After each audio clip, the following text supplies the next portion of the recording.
Boa noite a todos. Agradeço o convite, de mais um estudo. Peço para que não reparem, porque dessa vez o estudo está bem simples. Eu fiz de uma maneira assim de que eu consiga entender para poder passar para vocês, porque o tema de hoje é Bem-aventurados os aflitos. E a gente acha que sabe muito sobre esse tema, que a aflição é com a gente mesmo, como a gente sofre. Só que preparar um estudo com um roteiro de atitudes que devemos tomar e que a gente percebe que a gente não toma é complicado. Falar de algo que a gente sabe que tem que fazer, acho que é difícil fazer. Então vamos lá. Mensagem de uma pessoa que passou a semana aflita, que preparou um estudo sobre aflição para todos que possam ser proveitosos. Vamos lá.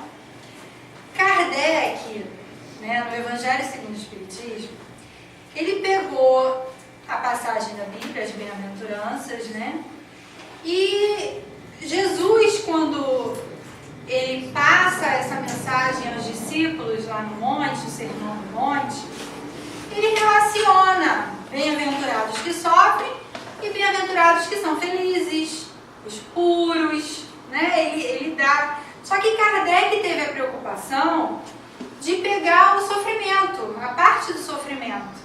Porque a parte da pureza, aqueles que já são pacificadores, é difícil ainda da gente entender. Uma coisa que a gente ainda não consegue colocar em prática. De aflição a gente precisa. Então, Kardec pegou essa passagem e ele se ateve aos que choram, aos que têm fome e sede de justiça, aos que sofrem perseguição por causa da justiça. Então, Kardec pegou em Mateus e pegou em Lucas esses motivos de aflição que fazem nosso planeta ser um mundo de provas e expiações. Sabemos que no mundo teremos dores. Então, é infantilidade nossa acreditar que viemos a passeio e que não podemos sofrer nenhum ataque, nenhuma dificuldade, nenhuma dor, nenhuma doença. Então, nós temos a informação de que Jesus era sempre seguido por multidões de sofredores. Pessoas que sofriam com as mais infinitas doenças físicas e morais. Então, nesse momento, Jesus sobe ao monte e começa a consolar aquela multidão. Ele fala tanto para os que já tinham um certo grau de evolução, aqueles que já se preocupavam com a pureza, com o ser pacífico, mas também aquela grande multidão que precisava de consolo, de cura de suas chagas físicas, de suas chagas morais. Interessante, que o Sermão do Monte, essa palavra sermão, ela vem do latim sermo, que significa conversação. Mas a gente costuma também usar essa palavra na forma de bronca, puxão de orelha. Então, quando a gente tem uma dor e que aquela dor foi causada por erro nosso, ela vira uma bronca. Nossa, eu sabia que era errado e fiz. Estou aflita, erro meu, então acaba virando uma bronca. Então, esse sermão, dependendo do nosso estado de espírito, do nosso momento, ele tem essas duas formas da gente ouvir. Pode ser como um trajeto roteiro de melhoria e pode ser também como um despertar. Você sofre, não é à toa. Então, bem-aventurado, Jesus quis dizer bem-aventurado significa feliz. Felizes os que choram. Felizes os que sentem fome. Como assim? Felicidade feliz ser aquele que está sofrendo com fome, com dor, chorando. É meio estranho. Então Kardec tem essa preocupação de explicar pra gente, ele começou esse capítulo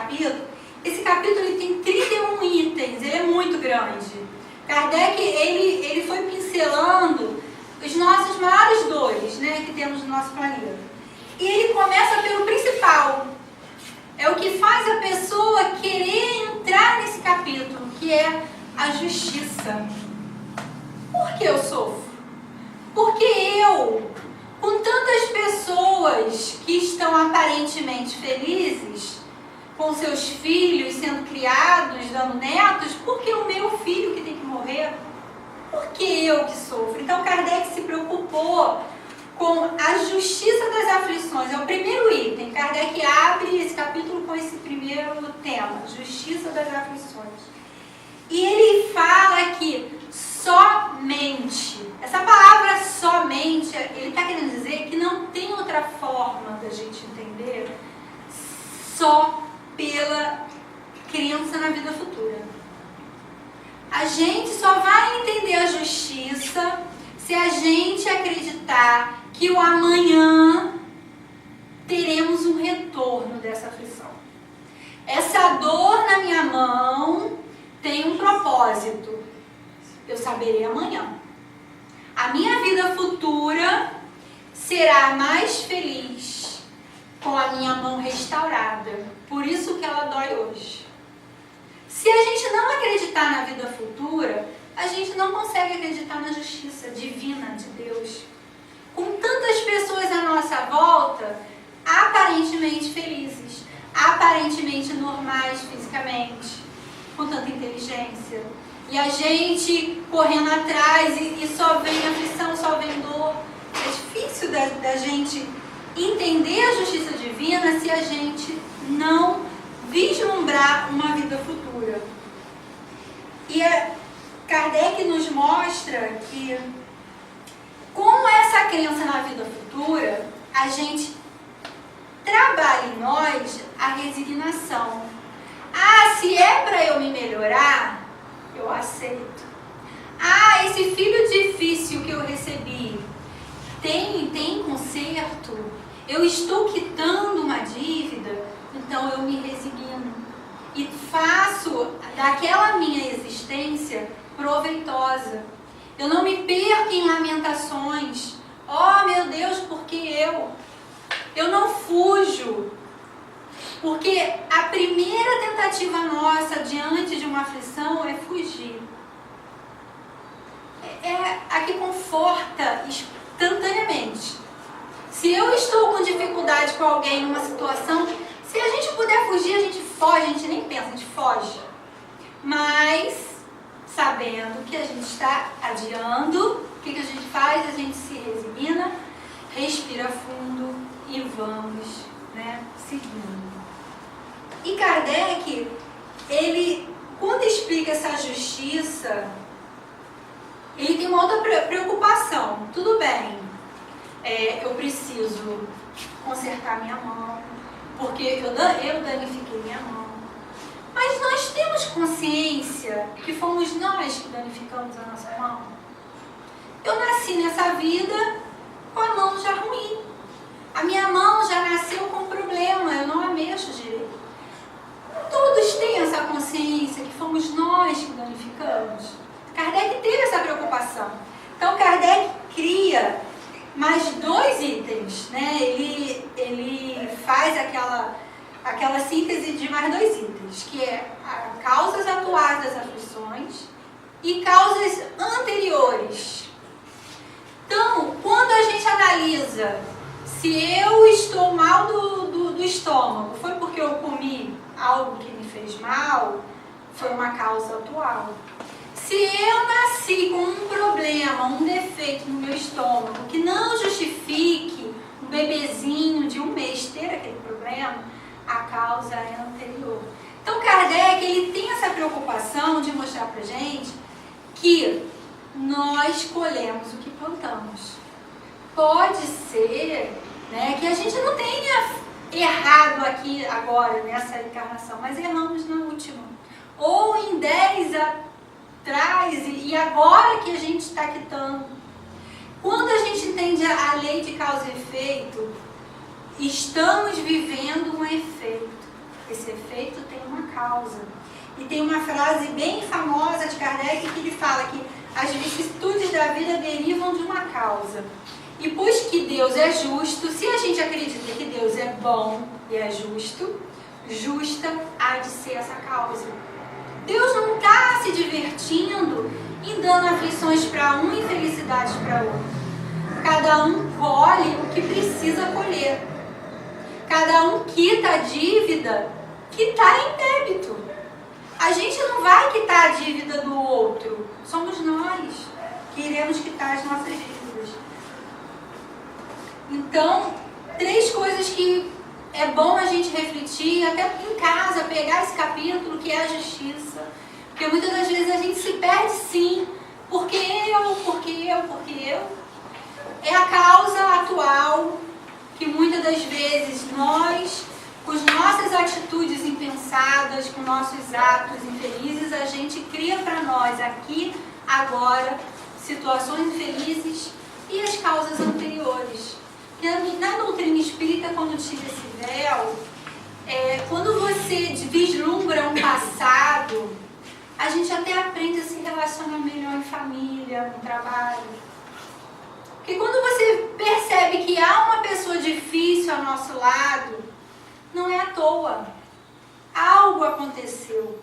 E a doutrina nos ensina que devemos o quê? Nos melhorar, consertar, quitar o máximo de dívidas que pudermos, para termos um futuro mais feliz. Então, se eu tenho uma pessoa que eu tenho dificuldade, o momento é agora de consertar. Mas é difícil, Por isso que a gente estuda, para ter essa força, né, de esforço, porque o esforço é uma coisa diária. A gente precisa ter o esforço de nos lembrarmos que temos que agir. Que a gente às vezes até esquece de se lembrar que temos que fazer diferente, que temos que consertar, que temos que quitar. No livro Religião dos Espíritos, Chico Xavier e o Espírito Emmanuel, o nome é Examina a Própria Aflição. Emmanuel, ele vem trazer uma página muito bonita. Eu não trouxe a página toda, porque esse tema é um tema assim, muito complexo. Para a gente falar em 50 minutos, fica muita coisa. E ele coloca assim: examina a própria aflição, para que ela não se converta, para que não se converta a tua inquietude em arrasadora tempestade emotiva. Muitas das vezes a gente tem uma aflição e não examina. O que está acontecendo? Por que eu estou tendo essa atitude? Será que esse fato, ele teria que me atingir tanto assim? Será que o que essa pessoa falou tem tanto peso para mim? Será? Por que tem? Esse exame, essa procura de tentar entender essa aflição, o Emmanuel explica que a gente evita uma tempestade maior, porque acaba virando hábito a gente viver em aflição. É o filho que chega tarde e a mãe fica aflita porque o filho vai chegar tarde. Ela sabe que ele vai chegar tarde. Ela sabe que não vai mudar os horários do filho. Ela sabe. Ela foi jovem também, mas ela faz a opção de viver aflita. Então, o Emmanuel fala assim, eu trouxe 2, ele dá várias frases relacionando as aflições. Eu trouxe 2. A aflição do crime chama-se remorso. Esse remorso, quando a gente comete o crime, gente, quando eu falo crime, a gente vê logo assassinato. Não. Mas tem os nossos crimezinhos do dia a dia. Quando você fala uma palavra infeliz para o colega de trabalho, é um crime. Quando você vai de contra a lei de Deus, o que é a lei de Deus? É você fazer o bem ao próximo. Se você faz uma crítica com a intenção de prejudicar, para tumultuar o ambiente, aquele trabalho, você está cometendo um crime. E esse crime, ele traz o remorso. E o que deixa a gente sente aflito é o remorso. A gente esquece do crime. A gente esquece o que cometeu. A gente lembra do remorso. E aquela aflição fica remoendo. Se a gente não parar para analisar que foi um gesto que disseminou toda uma situação, a gente vive em aflição. E ele fala, a aflição da indisciplina chama-se desordem. Temos a tendência a escolher o que dar prioridade. É da nossa rotina. Então, pessoas que falam, eu não consigo nunca ir à casa espírita, porque aparecem vários compromissos e não sei. Mas que prioridade que a gente está dando? É para ir à casa espírita? Se for prioridade, a gente vai conseguir. Os outros que esperem, os outros compromissos vamos aguardar, daqui a uma hora a gente chega. Então essas prioridades é que faz a gente ficar indisciplinado. Porque aquele que chega todo dia atrasado ao trabalho, ele não dá valor a chegar no horário. E ele vive o quê? Em aflição. Que a hora está passando, ele não chegou, o chefe vai brigar. Como é que começa o dia trabalhando assim? Então essa desordem que a gente cria, né, na nossa vida, a desordem também alimentar. A gente sabe agora com a internet, com a televisão, alimentos que fazem mal, mas somos indisciplinados. E nosso organismo fica o quê? Em desordem. E temos que entrar na medicação. Então são situações que a gente, ao invés de a gente examinar e tentar resolver, a gente converte ela numa tempestade. Uma coisa é que uma aflição pequena acaba se transformando numa tempestade. E Emmanuel fala assim, cada criatura tem a aflição que lhe é própria. O que acontece? Somos imperfeitos. E cada imperfeição nossa gera uma aflição. Cada imperfeição. Se eu sou maledicente, eu não consigo me controlar, eu vou falar, vai magoar, essa mágoa vai gerar em mim um remorso. O meu orgulho não vai me deixar perceber que eu estou com remorso, eu vou achar que eu estou certo, e eu vou viver constantemente em aflição. Tem também, vamos pensar na maldade. A pessoa que é má, ela machuca o outro, sim, mas ela se machuca também. Ela vive em constante aflição. E ele fala que os corações unidos ao sumo bem sabem que suportar as aflições menores da estrada é evitar as aflições maiores da vida. Então, Emmanuel está querendo dizer pra gente que vivemos num mundo de provas e expiações. Dores, com certeza. Se já sabemos que no mundo há dores, há sofrimentos, por que ainda criarmos aflições maiores? Poderemos fazer esse conhecimento de nós mesmos, olhar para as nossas imperfeições, evitar aflições maiores e viver com as que vão surgindo na estrada, porque elas surgem. A gente está no meio de batalha, no meio de guerra, no meio de violência. A gente vive nesse mundo onde a maldade ainda existe.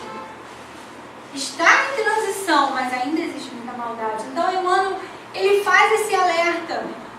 Já que estamos num local onde há dores e aflições, para que criarmos mais? É onde entra o conhecer-se.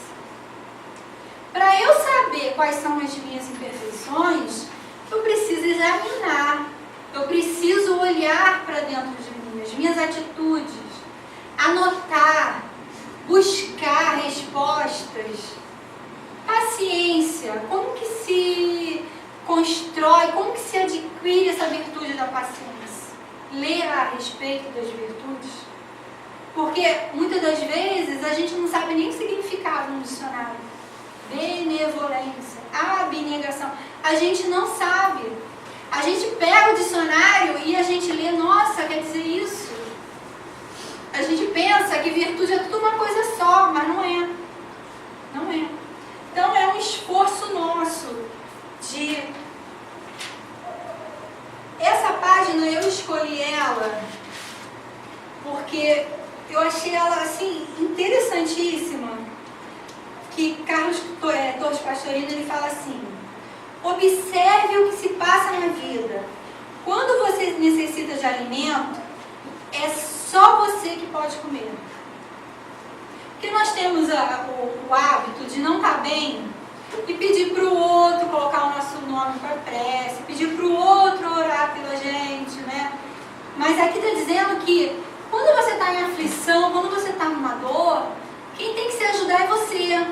Quem tem que buscar a forma de resolver o problema que está afligindo, ou de se resignar para poder aprender a viver com aquela aflição, somos nós mesmos.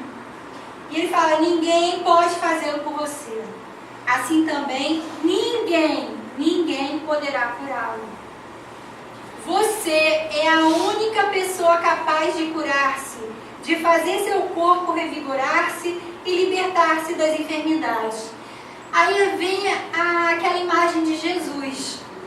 Jesus, ele não olhava para pessoas e falava, você está com um problema na coluna, eu vou consertar. Não era assim. O que queres que eu faça? Jesus perguntava. Ele não saía curando. Ele via, lógico, né, o problema de cada um, mas ele perguntava. A pessoa tem que ter consciência do que ela quer melhorar nela. E a pessoa, ela quando recebe, né, no caso a cura, o que Jesus falava? Eu te curei? Não, a sua fé te curou. Então, se a pessoa não tiver fé nela, que ela pode se melhorar, porque tem isso também, gente. A gente vê muito nos livros, a gente lê, que tem espírito, tem companheiros nossos que, ou nós mesmos, tem situações que a gente percebe que errou tanto que a gente acha que não tem perdão. Porque a gente não se perdoou ainda.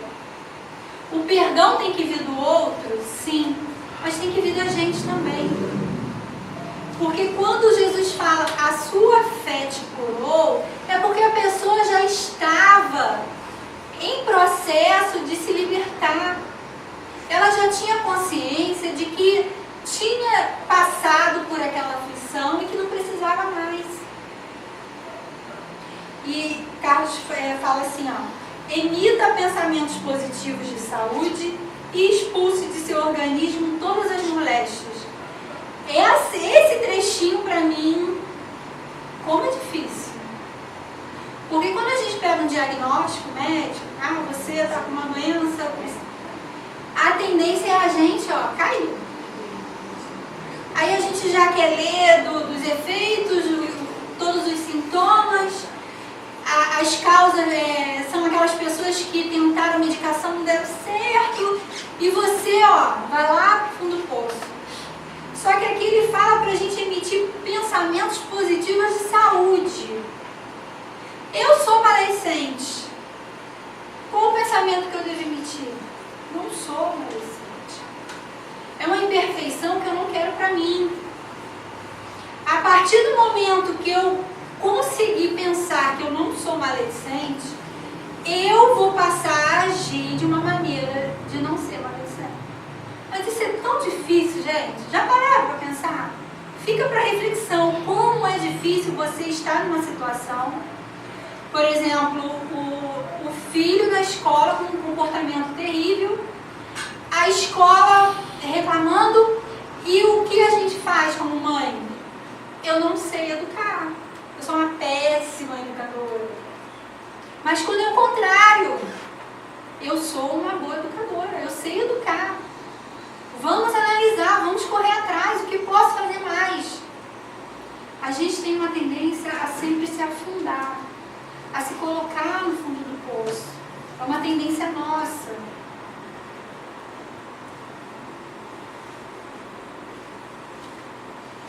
E para complementar que esse assunto é muito complexo, às vezes você fica num teminha e tem vários.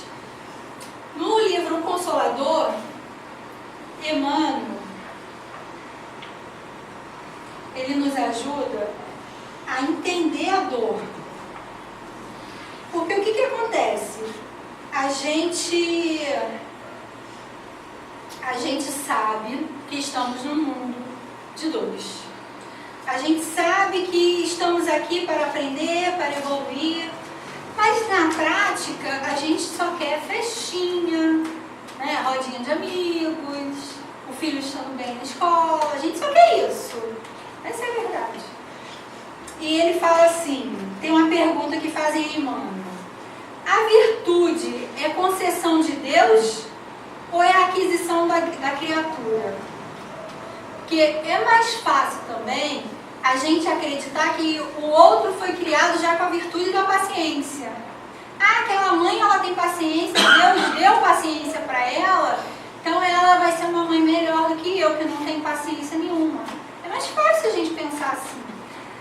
Só que Emmanuel diz que não, né? Uma coisa que a gente vai ter que buscar, construir em nós, né?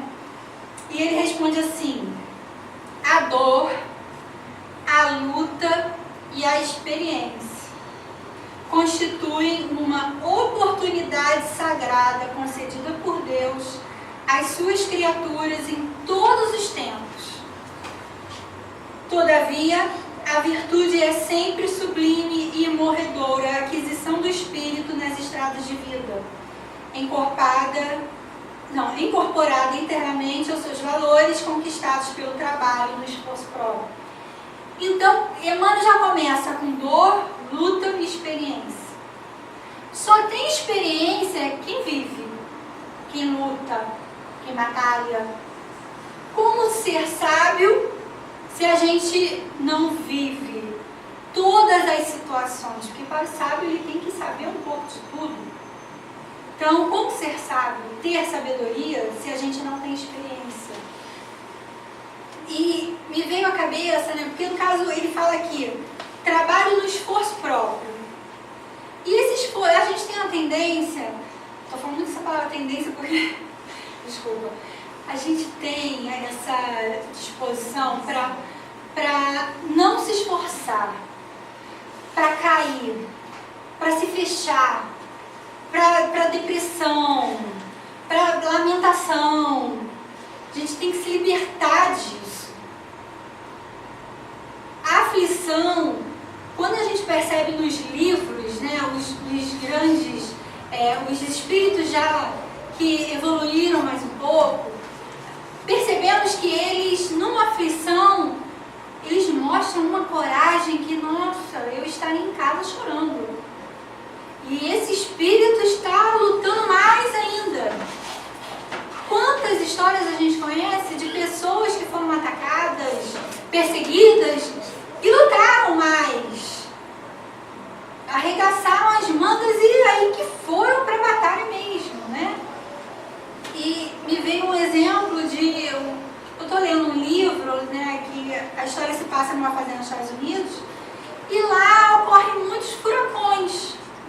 E é impressionante, a escritora também é muito boa, que ela vem relatando, né, todas as cenas, e não tem nada a ver com a nossa, né, realidade do nosso país, graças a Deus, mas é importante a gente perceber, quando um furacão, um homem passa anos construindo sua casa, com dificuldade, passa anos, e vem um furacão e destrói tudo, tudo.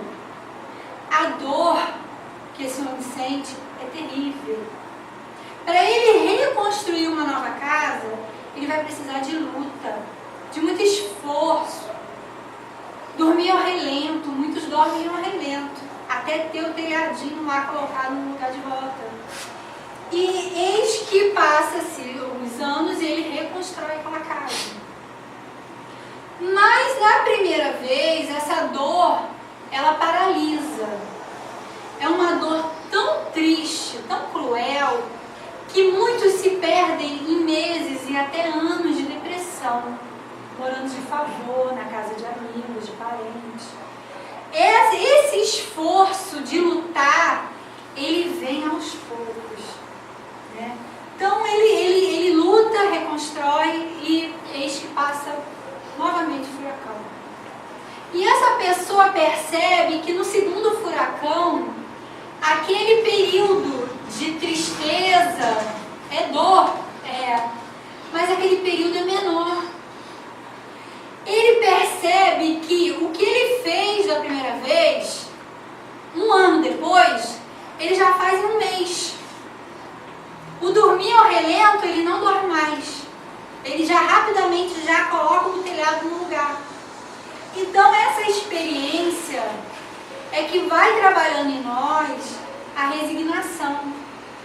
Porque esse homem, ele percebe que o furacão é uma situação climática. Ele não se sente atingido por Deus para destruir a vida dele. Ele não se sente injustiçado. Ele tem consciência de que ele mora num local que tem furacão.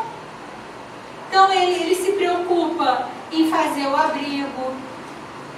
Vem furacão, ele protege todos os animais, corre para o abrigo para proteger a vida dele. Ele sabe que com luta e esforço ele consegue uma nova casa, é só trabalhar, corre atrás. Se a casa era maior, ele vai ter uma casa menor, não tem problema, o importante é estar vivo. Então essa experiência vai trabalhando em nós, com a luta, com o esforço próprio. Essa experiência trabalha em nós, essa resignação. E essa resignação, ela é necessária, porque senão a gente cai nas lamentações, a gente estaciona, a gente paralisa.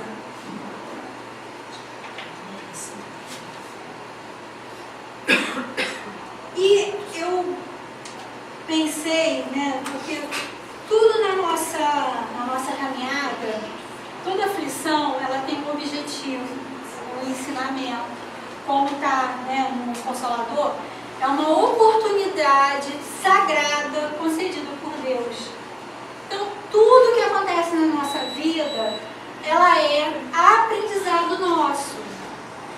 A intenção, por mais que a gente ache dura, qual é aprendizado, é experiência. E eu gostaria de fazer um paralelo, porque como a gente sofre, tem aflição, e tem aflições que parecem que a gente se sente um pouquinho injustiçada, aquela coisa assim, a parábola do semeador. O que acontece com a parábola do semeador? Fala que Jesus, né, ele conta que o semeador saiu a semear. Nós entendemos essa parábola, né, por uma interpretação de que a gente divide por pessoas. A semente que caiu no caminho, e as aves vieram comer, são pessoas que escutam, mas o espírito maligno vem e leva. Então não fica nada no coração daquela pessoa. O que cai nas pedras cresce, mas logo o sol vem e queima aquela plantinha. A gente vai separando por pessoas. Mas tem uma interpretação que eu ouvi que eu achei muito interessante, que é da gente se incluir em todos os solos dessa parábola. Por exemplo, quando as sementes, se a gente pensar nas sementes como situações que nos ensinam, quando a gente está numa situação de pedra, nosso coração não está pedra em determinadas situações, e a doutrina espírita traz um ensinamento, aquele ensinamento não germina, porque está ainda no nosso coração, naquela região, aquele solo, é pedregoso, espinhento. Então, quando a gente visualiza cada situação, um ensinamento, né, um aprendizado, e a gente faz esse exame, examina a sua aflição, e quando a gente percebe que o nosso solo não está preparado, é onde entra o trabalho de preparar o solo. E como é que a gente prepara o solo? Arando. Se é pedra, britadeira. né? A coisa dura a gente faz transformar em pó. Então são tudo, gente, sofrimentos, dores, que estão preparando o solo do nosso coração. Quando a gente já percebe uma virtudezinha nossa, é porque aquele solo já está arado, já é um solo fértil. O que a gente lê, o que a gente viver, a gente vai conseguir colocar em prática. Aquilo que a gente ainda não consegue colocar em prática é porque o nosso solo do coração ainda está espinhento, ainda há muitas pedras. Então, o arar, o preparar a terra, está com o estudo, com o examinar as nossas imperfeições. Não ter vergonha de nós, não quer falar para o outro, mas fala para si mesmo. Eu sou assim. Eu vejo que eu sou assim. Eu não vou mentir para mim. Eu sou assim e preciso me melhorar. Preciso trabalhar esse solo para que a semente germine. Porque recebemos muitas sementes, mas elas ficam adormecidas, não germinam, não crescem. Né? Para podermos dar frutos, a árvore precisa crescer. Né? Então, essa questão da aflição, espero que tenha ficado de reflexão, porque o momento que vivemos é um momento que quem gosta de assistir jornal, né, à noite não dorme direito. Se dorme é indiferente, já se acostumou. Eu evito assistir jornal à noite, eu ouço as notícias no dia seguinte, porque é muita dor, é muita aflição. E nós precisamos entender que é necessário. É necessário. Quando somos abordados por um criminoso que nos leva o carro, que a gente diga, vá com Deus. Estou quitando um débito. Será que não já roubei também? Quando, é muito difícil, gente, a gente falar isso, mas quando perdemos amigos, né, nos crimes, nas violências, a gente tem que ter a visão de que a pessoa está quitando uma dívida. Não podemos nos fazer vítima do planeta. Estamos nesse planeta por necessidade. Temos débitos a quitar. Agora, uma coisa que eu não falei o tempo todo, deixei para o final. O Sermão do Monte, Jesus usa a palavra do futuro. Felizes os que choram, porque vão sorrir, porque serão consolados. Né? Então, Kardec, ele coloca que na vida futura nós teremos esse retorno.